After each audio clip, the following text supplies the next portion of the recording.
Well, before I start, I think we need to thank Julie one more time because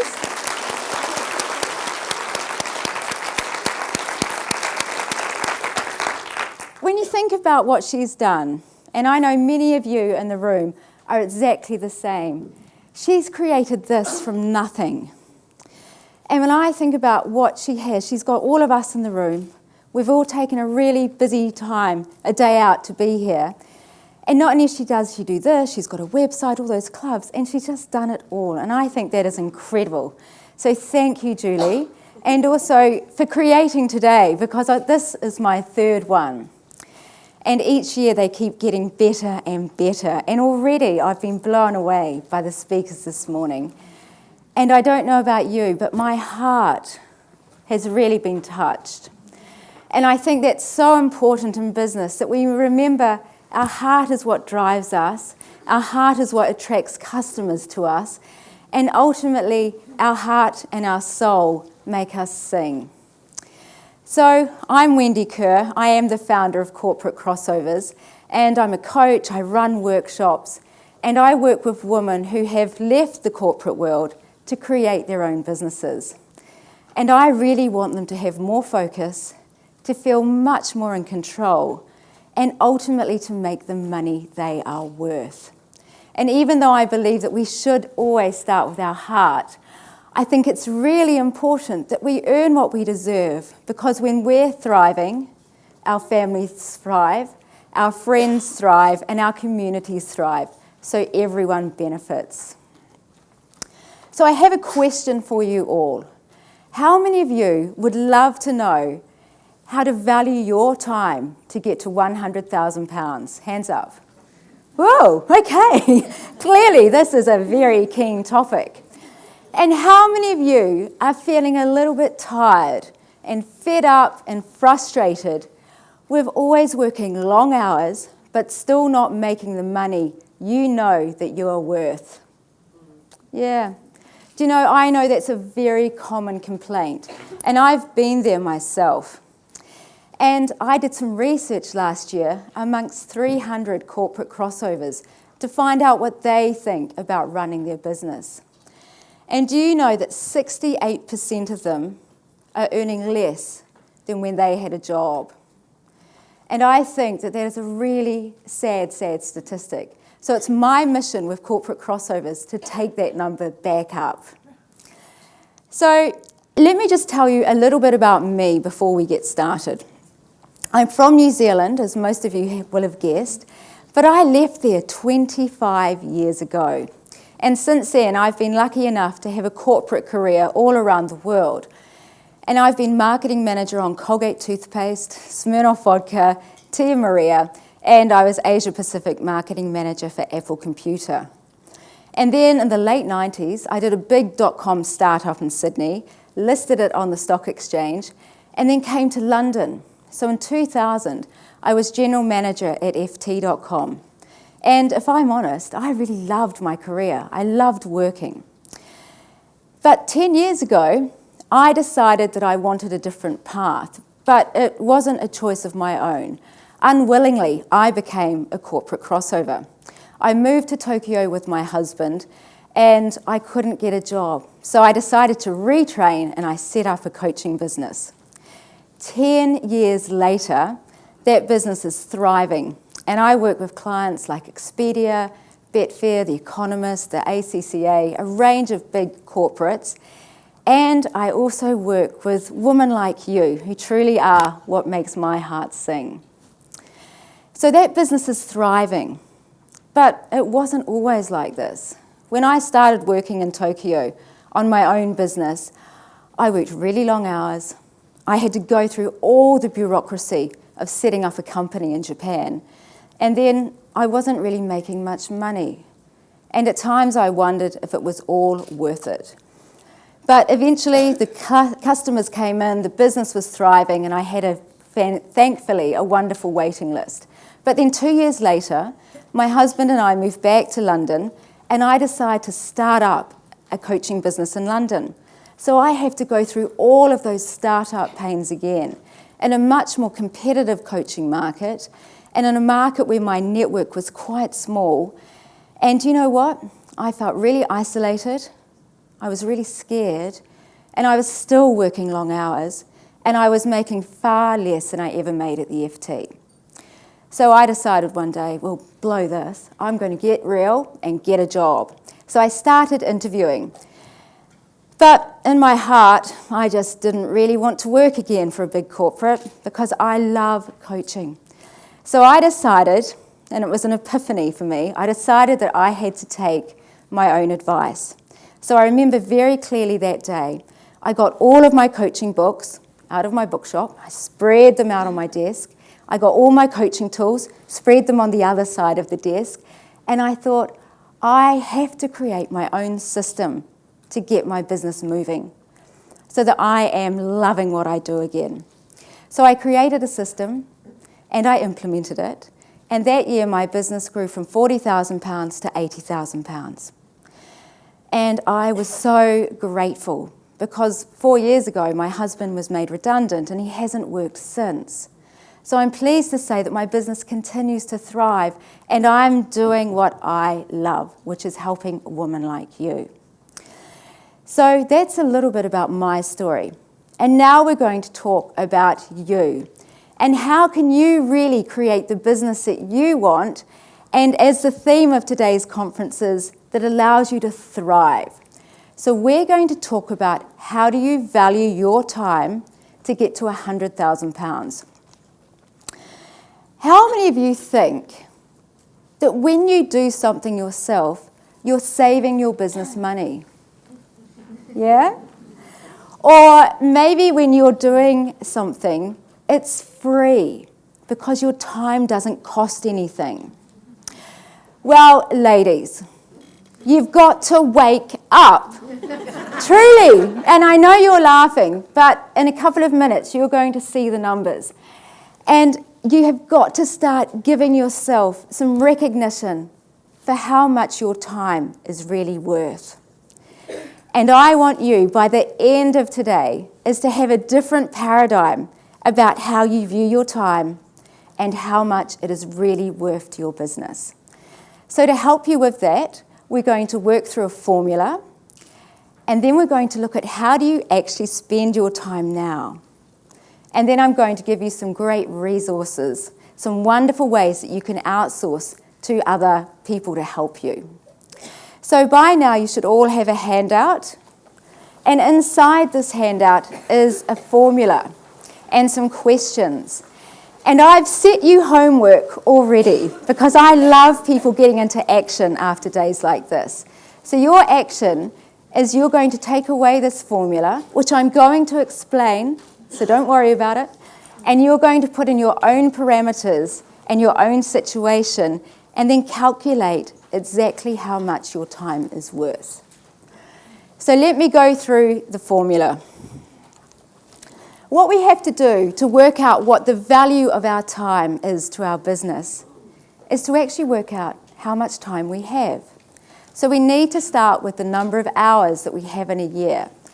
So let me begin this, and I'm going to walk you through it, and it all will make perfect sense. First of all, there are 52 weeks in the year. Then I'm going to assume that we work 5 days a week. Now I know that many of you actually work 7 days a week, and some of you even work 3 days a week. So when you get back to your offices, you can plug in all of your details for your situation. So we need to multiply the number of weeks by the number of days. But then, of course, we have things like bank holidays, of which there are about 10, and we have personal vacation, and I assume that we have about 3 weeks, so that's 15 days. And then sadly, we get sick or there's a family emergency. So I'm saying let's take another 3 days off for those sorts of things. So let's take another 28 days off when we're not working due to holidays, bank holidays, illness. So when we do this equation, you're going to have the number of possible working days for you. And that number is 232 days. Is everyone with me so far? Yeah. Great. Okay, so what we need to do next is work out how many hours there are in a year. Now, I have assumed that you work 7 hours a day, and I know that in fact may not be the case for many of you in this room, because I see what time I get emails from you. Very early in the morning, late at night. So just for the purposes of this exercise, I'm going to say 7 hours. So that's 9 to 5, nice hour for lunch. So if we multiply those two things together, we get 1,624. So that's how many possible hours there are in a year for us to work. So if we want to understand what the cost or the value is to our business per hour, we simply take our revenue target, which I'm saying is £100,000. Yours may be different. And we divide it by 1,624. And then we get how much our time is worth per hour. So based on that calculation, our time is worth £61 per hour. Is everyone with me so far? Yes. Fantastic. You are really switched on, especially before lunch. I'm really pleased about that. But there's one big flaw in this equation. And the big flaw is that we're not productive 100% of the time. Because we have to travel to meetings, we have to take phone calls from friends, there may be a family emergency that we need to do, or maybe we just get stuck a bit on Facebook for longer than we thought we would. So if we're going to make this as true representation of the cost of our time as possible, I believe we need to say that we're productive half the time. So therefore, the cost to our business each hour to get to £100,000 is £122.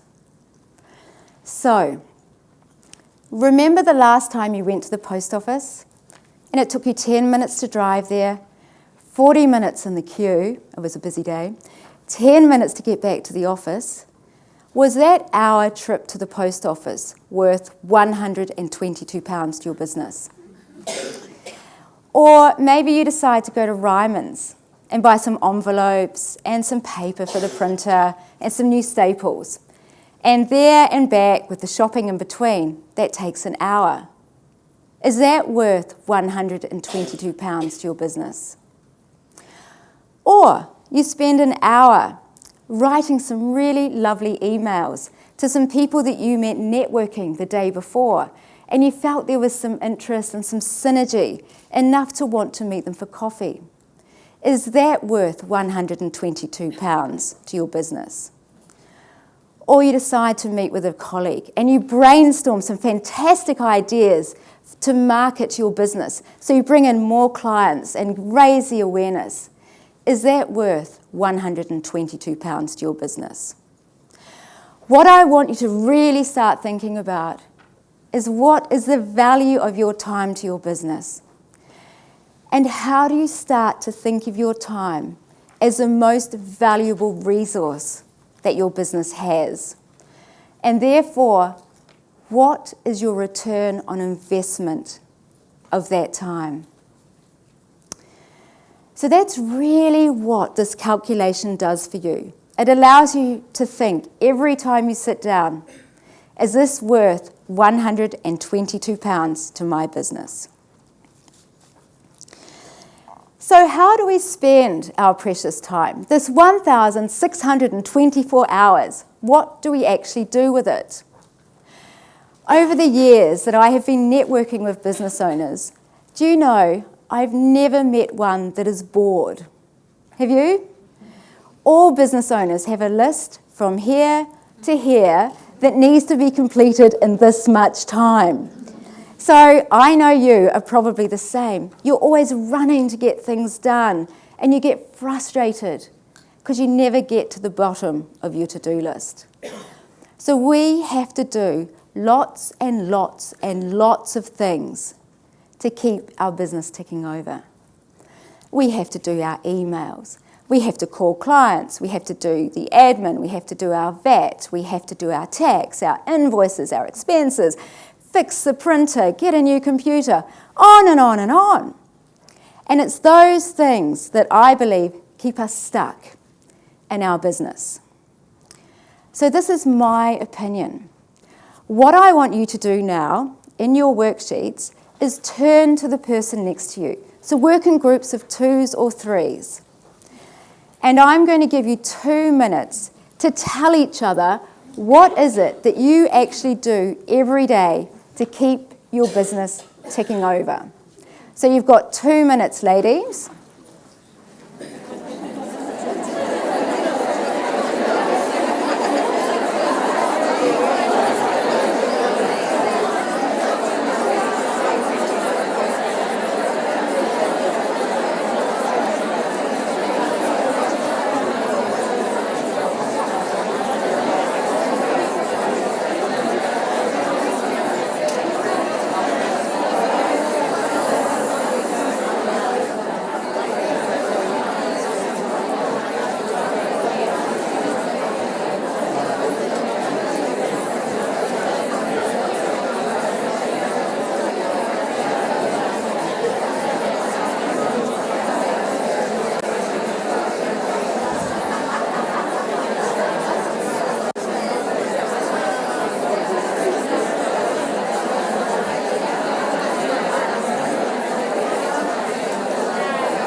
Okay, your 2 minutes is up. Is everyone back here? Thank you. Wow, you all clearly do a lot of stuff. Who would love to tell me what it is that they do every day to keep that business ticking over? Who wants to just shout out? Down here. I always make a booking with somebody I haven't met before, or I've just met that I want to have a presentation with, and I make 5 phone calls a day to follow up on. Okay, that's great. Thank you for that. So what I'm hearing there, she's really getting some stuff out and putting herself out there. So hold on to what she said she's doing, because we're going to talk about that stuff in a minute. She said she follows up, she makes 5 phone calls a day. Thank you. What about other things that you do just to keep that business moving? Down the back there. I do a lot of social marketing, but mostly I listen to my intuition. Lovely, lovely, and I love that because it's so on track with what Gabrielle was talking about before. And sometimes we just go with our gut feel. What about those other things, like sometimes that's social media, doing our expenses, our accounts, getting the printer fixed, sorting out our IT problems, doing our bookkeeping, getting the accounts together for the tax man, making appointments, answering emails, customer management. There are a myriad of things that we must do just to keep that business moving forward, and most importantly, to keep it legal. And the thing is, when we are in this rut of doing all of those small admin tasks, which I know are really, really important, this is where our business ends up, because we're just really stagnating. Yeah, I heard some nods or yeahs over here. It is true. And yet sometimes we get this bizarre pleasure from ticking things off our to-do list. Yeah? And we think we're doing a great day's work because we've done so much. But all we've done is been really good at being really busy. So what I want you to think about now is this. I want you to start thinking up here. And if you want to get to £100,000 or a really good 5-figure consistent income for your business, where do you add value? What are those things that are going to lift your business up? And they're going to start bringing in more clients. Raise the awareness of your website and your business, and have people calling you. What are those things that only you can do that add value to your business? So let me give you an example of what I mean. Clearly, me being on stage is adding value to my business because it helps raise the awareness. Coaching, doing my one-on-one work adds value to the business, and it's the only thing that I'm the only person that can do it. Likewise, creating programs and delivering my workshops to my customers is the real value add to my business. And again, I'm the only one in the business that can do that. And likewise, my Thrive TV tips for my newsletter, I'm the only one that can stand behind the camera and give out that 1-minute tip every week. So these are the things that I know help drive the awareness of my business, and I'm the only one that can do them. But just as importantly, I love doing them. I love doing all of the things I've just mentioned, and that's what makes my heart sing. And I bet that when you think about what are those things that only you can do to add real value to your business, your heart will sing too. So again, I'm going to give you 2 minutes to brainstorm with the woman next to you about what are those activities that you need to do to start really adding value to your business, and will also start to really lift your business up. So 2 minutes, and write these down. Over to you.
Okay.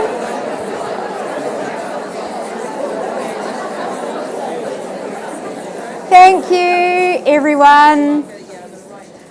Whoa, there was a different energy about that exercise. So I would love to hear from some of you. What have you discovered that you can do to really start to add that value to your business? Who would like to call out what they need to do? Over here. Videos on YouTube. Videos on YouTube, thank you. To really push your message out there so more people see it. Thanks. Anyone else? Yes? Speak at events, great. A lovely way for people to get to know you and almost touch you to help your brand get out there. Thank you. Anyone else? Hello. Hello? I'll tell you what Carol told me. Okay. She wants to earn money while she's asleep. Whoa! She's written a fantastic book which is on tips for freelancers. So I said to her, if everyone in our networking group bought it, it's only $1.99. That'd be a good start. Oh. I'm not around to buying it yet. Do you know, thank you for sharing that, because I think, as Gabrielle said, often we're really backwards at coming forwards. And even though I'm not from this country, I can observe that in the natives here. So I was searching for the word. So thank you for sharing on behalf of your new friend. And there is something brilliant. We all have this dream of making money while we sleep.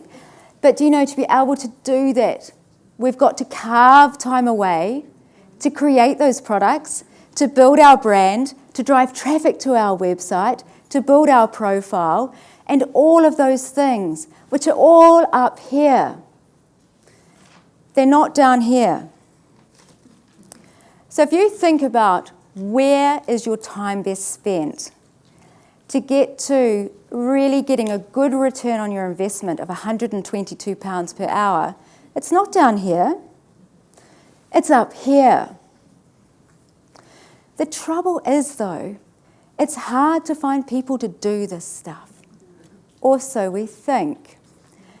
If we want a different result, we have to start thinking differently.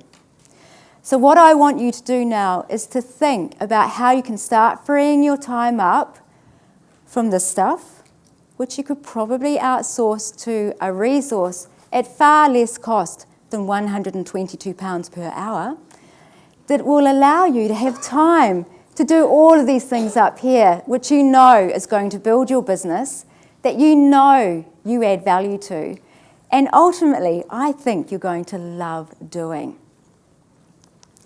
So the key to doing this is outsourcing. And the thing is, we have got brilliant talent in this room.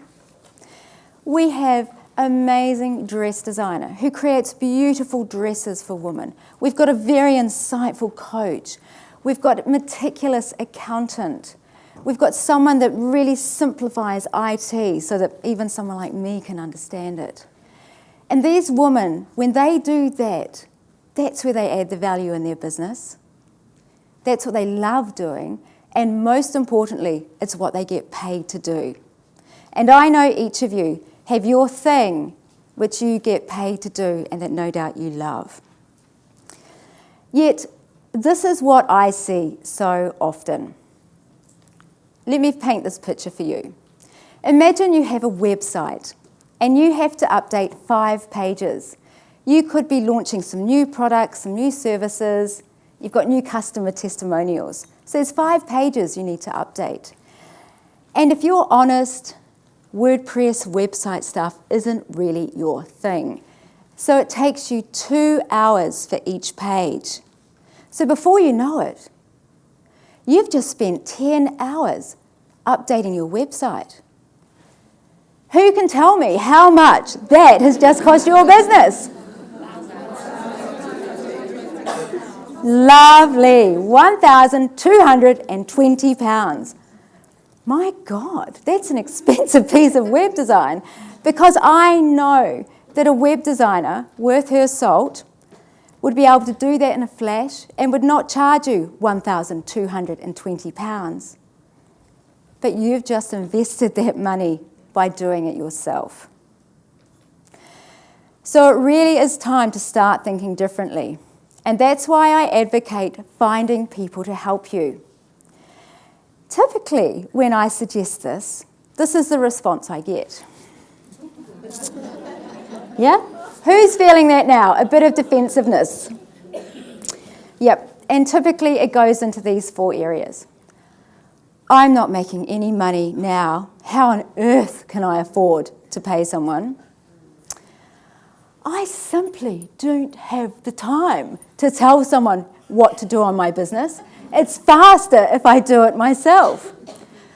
Or I do not trust anyone to get close to my business. And then the classic is, there's no way I'm employing anyone. All that red tape. What if I have to fire them? So ladies, I know these are real concerns, and I've had them, and they're really, really valid, because we're talking about your precious business here, and your time and your money, and I know how important those things are. However, the best way to start outsourcing is just to start, because the moment you start, even with the smallest thing, you start to change a paradigm in your brain. And that paradigm is, just because I can do it, I will do it.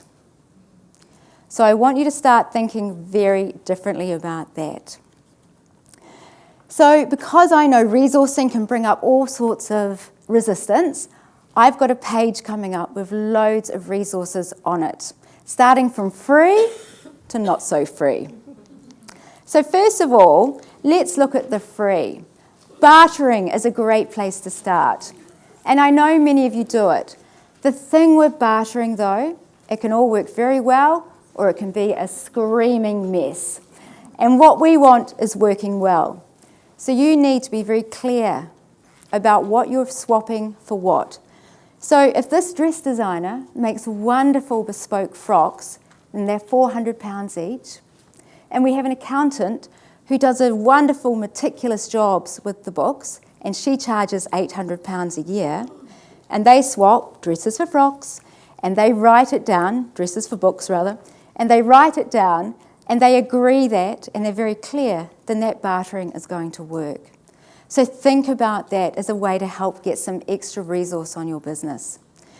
Children, yours, your neighbours, the schools, they're quite good to do stuffing envelopes, stapling, filing, shredding, whatever it might be. And the best thing is, sometimes they don't want cash, they want something else. And then, of course, there's your community. You'll be surprised at who will help you if you ask. And I think that's the biggest thing we've got to start to do, is ask for help. Then we have interns, and interns are students or graduates that are looking for work experience that they can put on their CV so they can go and get a paid job. So you pay them expenses and a small stipend, and they can do some work for you. So you can either go to universities and find them yourself, or there's 3 websites up here that will find you an intern for you. So they're like recruitment companies, but just for interns. Then we have job bid sites, and these are a brilliant way of just testing yourself to get used to getting some help. So I like People Per Hour because they mainly have British people as their suppliers. So let me give you an example of how I've used it. I needed to do SEO research, and I know I can do it, but I would be that woman who spent 10 hours doing my SEO keyword research, and I would go down a rabbit hole, and then I would not be able to make the decision about which one to go with. So I put a bid up on People Per Hour, and I said I need keyword research done. I was very specific about my brief, my target market, and how much I was prepared to pay. I had 8 people bid for the job. I chose one woman. She did a fantastic job. And because she did such a good job, we talked about how else we could work together. And so now every week she does my SEO maintenance for me. So that's a really good way just to start small and very discreet and then grow. Virtual assistants. How many VAs do we have in the room? Woo! I love you. Virtual assistants are fantastic. They can do anything depending on what you need them to do. So they can start being very secretarial, typing, admin, filing, bookkeeping, or if you need someone to be a business partner with you, to have an extra set of brains on your business, to be a project manager, to help you do those marketing ideas that you always dream up, but you never quite have time to implement. A virtual assistant can work with you in the way that you want them to work with you. And they can either come to your office or they can work at theirs. And it's a wonderful relationship when you find the right one. So I recommend you find a VA here and just chat to them about what they do. I've used Brickworks India. They are a admin assistant firm in India, and they're very cost effective. And what they do is very much old-fashioned secretarial stuff. So I used to have lots of typing of reports to be done, lots of Word presentations made into PowerPoint presentations. So they were very good, pay by the hour, you can pay on your credit card, but they're very good at just doing that exact task. They won't give you the value add like a proper virtual assistant will. And then last but not least, if you're running a seasonal business and you have these peaks and flows of the work that you need done, consider ad hoc staff. I've used Gumtree.com for years, and I am quite an advocate, and not only because most of my country members seem to be on there, but the thing is, you can get very specific about what you're looking for, you can meet the person, do their reference checking, and have that trust and confidence that they're going to do that right job for you for the time you need it. And then you can just say farewell at the end of the task. The other thing to consider is parents. So many people, once they've had children, decide that going back to traditional employment isn't for them. But they still want to work. They still want to have that stimulation, but they want to do it on their terms. So about 5 years ago, I was consulting to a training company, and I was doing their strategy for them. And it was evident that they needed a marketing manager, a senior marketing manager, to take their business to the next level.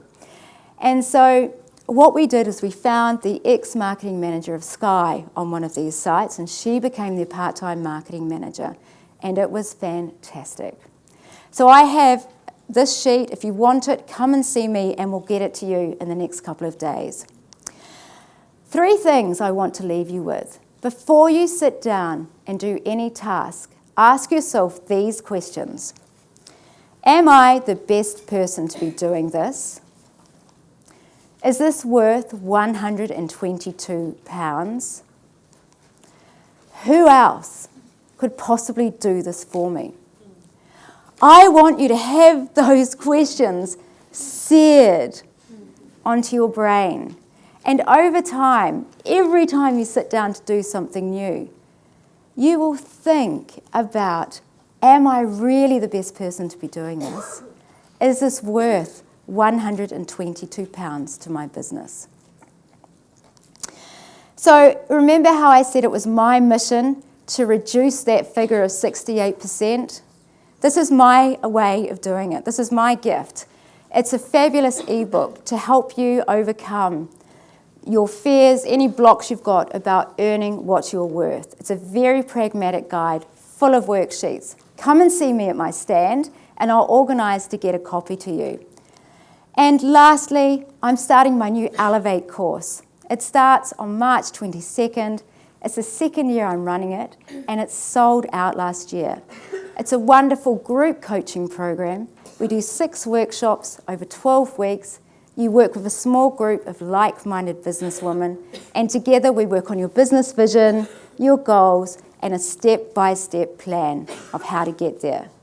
All in an environment of accountability, motivation, and inspiration. So again, come and see me at the end to find out about it. I really want to thank you for your time, because I know how much this time is really costing you. Thank you.